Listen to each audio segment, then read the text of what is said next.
जमीन हड़पने और धोखाधड़ी के मामले आपने कई देखे होंगे, लेकिन आज राजसमंद में एक ऐसा चौंकाने वाला मामला सामने आया है जिसमें वृद्ध महिला ने एक जीवित व्यक्ति को मृत बता दिया। राजस्व रिकॉर्ड में यह हेराफेरी की गई। इस हेराफेरी में न सिर्फ पीड़ित व्यक्ति बल्कि दलाल के साथ ही राजस्व महकमे के पटवारी तहसीलदार की कार्यशैली भी सवालों के घेरे में है। दरअसल राजसमंद जिले के टाटोल निवासी केशु बलई, इन्होंने राजसमंद के राज्यवास के पास वर्ष 2000 में एक ज़मीन खरीदी। उसके बाद वो वहाँ पर सिंचाई और खेती वो कर रहे हैं और इस बीच में टाटोल में जो केशु लाल बलई हैं, ठीक ऐसा ही नाम एक जालों की मदार के मनोरपुरा गांव के निवासी भी केशु लाल बलई, उनके नाम का सिमिलर सेम नाम मिला। हालांकि उनकी जो मौत है 1984 में हो गई थी। उनकी पत्नी है केसीबाई बलई, मनोरपुरा जालों की मदार की। उससे कुछ दलाल मिले और ये सेम नाम का जो ज़मीन है राज्यवास में, उस नाम की ज़मीन को अपने नाम करने की साजिश रची।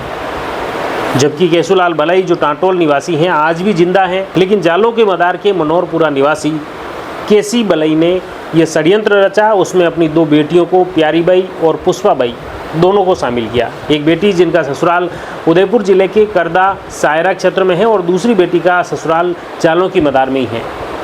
इन दोनों ही बेटियों के साथ मिलकर केसीबाई बलई ने यह षड्यंत्र रचा और इस षड्यंत्र में मुख्य रचयिता बताया जा रहा है कि राजावास का एक खारोल नाम का एक व्यक्ति है। खारोल जिनका सरनेम है, उनकी अहम भूमिका है।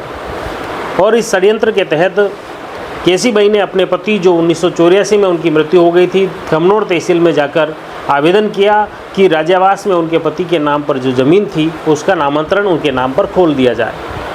आवेदन के तहत केसीबाई और उनकी दोनों बेटियां पुष्पा देवी और प्यारीबाई, दोनों के नाम और तीनों के नाम पर नामांतरण खोल दिया गया।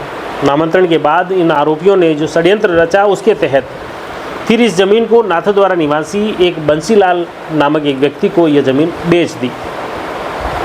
पहले तो नामांतरण गलत तरीके से खुलवाया गया, राजस्व रिकॉर्ड में हेराफेरी की गई, कहीं न कहीं राजस्व विभाग को आर्थिक नुकसान भी पहुंचाया गया और इस गड़बड़ जाले में कहीं न कहीं पटवारी और तहसीलदार की कार्यशैली भी सवाल के घेरे में है कि आखिर उन्होंने किस तरह से रजिस्ट्री कर दी, किस तरह से नामांतरण खोल दिया, किस तरह से उन्होंने जांच की है।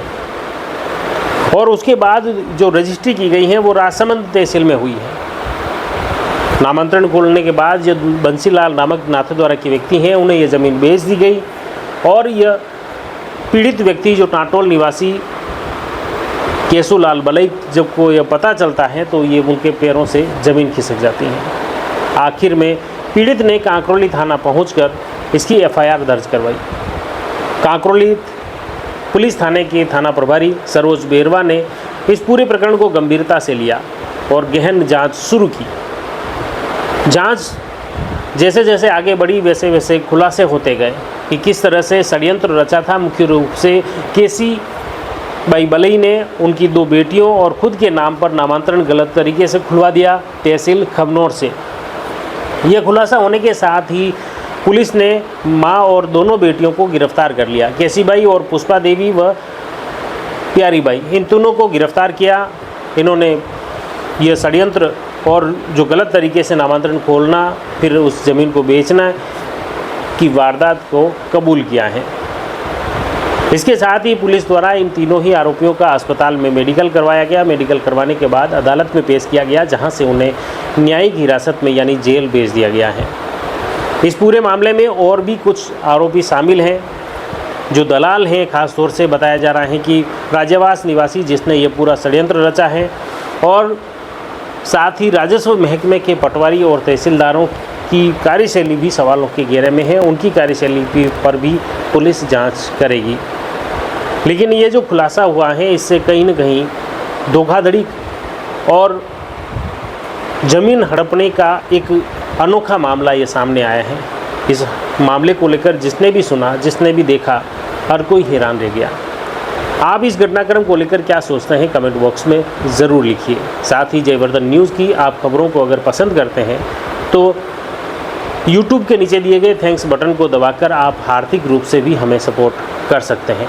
और साथ ही जयवर्धन न्यूज़ द्वारा अब एक दैनिक समाचार पत्र भी शुरू कर दिया गया है। आप अपनी खबरें हमें जयवर्धन न्यूज़ डेली gmail.com पर भी भेज सकते हैं। साथ ही मोबाइल नंबर दिए गए हैं 7976220600 पर भी आप व्हाट्सएप भेज सकते हैं। और निरंतर इसी तरह आप अपडेट खबरों के लिए बने रहिए जयवर्धन न्यूज़ के साथ।